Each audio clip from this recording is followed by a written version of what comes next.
into your interview? I would listen like any other song, like some Grateful Dead music or something. I don't know what you guys can queue up, but just something different would be nice for once. You can't help but be nostalgic right here. Joel Cohen, co-exec producer, writer on The Simpsons. Great to have you here in studio. Great to be here. Thank you. Yeah, I know you're a really serious guy. I'm hoping you'll come out of your shell. I hope so too. This might be. I was looking for a moment to do it, so this could be it. I'll meet you this morning. Listen, we've been chatting in the green room. You brought your handsome wife, as you call it, Sandy. Yes. Who's here with you today. You're here for a very special presentation with JFSA, the Innovation Lunch. And man, there's so many stories to cover. We were chatting about the fact that you grew up in Calgary. Correct. Got your business degree. Correct. And then comedy writing came in. Yeah, natural progression in my eyes. How did that happen? It's sort of a long, twisted story, but... You got a short version? No. Go with the long one. Clear your schedules, people. I got a business degree, which has proven useless, and I got a job in Los Angeles working for Turner Broadcasting and decided to try being a writer, and got a job on the show Suddenly Susan, everybody's favorite television show, from what I understand. Yeah. And then from there, I got a job on The Simpsons. Classic story.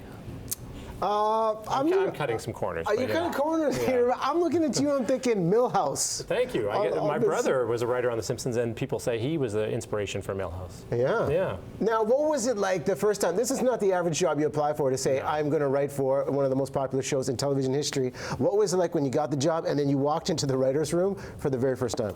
It was intimidating, like meeting you. No, it was... You're doing very well. Well, better here than I did there, trust me.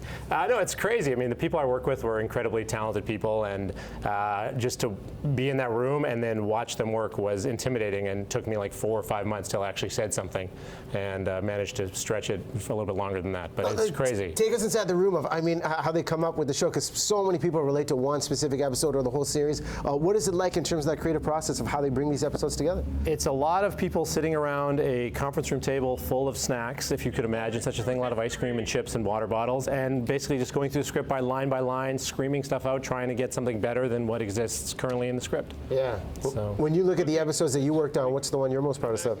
I wrote an episode about a year or two ago called Homer the Father, which is Homer is trying to father based on watching a 1980s sitcom, and Bart isn't happy about it, so sells nuclear secrets to the Chinese. Oh, yeah. Wow. So also a Downton Abbey, I believe, same plot. Just your average riff-raff that you have with your just kids, kind of, stuff that happens in your normal life, that's what we draw from. It's not an easy thing to pull off something like this. 24 successful seasons of The Simpsons. You have this historic landmark now, or milestone with this show. What do you think it is, the art of storytelling? What does it take to captivate an audience and keep them for this long? We have great characters. There's something to be said for the fact that our characters never age, which is something I can't say about you. And that hurts. Well, it meant to hurt, so good. I just got a couple of gray hairs out of that comment. Really, it's hard to tell. But it's just the show is an evergreen, and anytime you turn it on, and it is on TV 9 million times a day, that you can always relax and know that Homer's going to look the same and be just as stupid as he always is, and Bart will be precocious and bratty, and it's something to that. There's a warmth to it now after 24 years. People like that standard, and it's always there for them. I mean, that's such a niche to write on The Simpsons, and then you give a presentation on the business level of how you transition the lessons you've learned working there in other industries. So what is it? What are the universal themes that you found?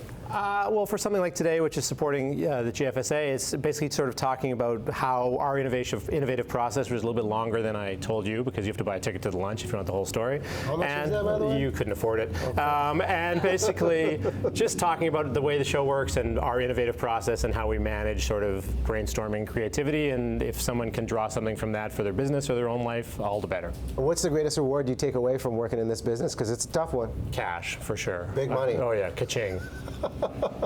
Anything else that you've learned along the way? No, I mean, it's great. I'm honestly inspired and amazed and motivated by the people I work with. Are incredibly talented, not just the writers, but the actors and the animators.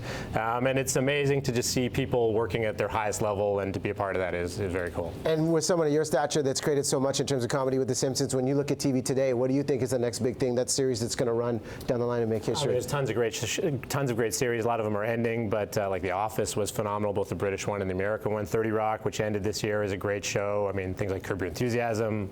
I'm always mentioning shows that are about to end or have ended, but there's tons of great stuff on TV. With the sort of proliferation of channels now, there's a million things to watch, which is great. Well, you've had a great run, man. Thanks for coming on the show. My pleasure. Thank you for having me. And doing this as well. JFSA.ca to find out more. This man will be at the luncheon. Yes. What an honor it is. My pleasure. Thank you. Good to meet you. Take care of Sandy. I can see her. She's smiling. She's proud. She's leaving. Hi, Sandy. All right. Don't leave this man.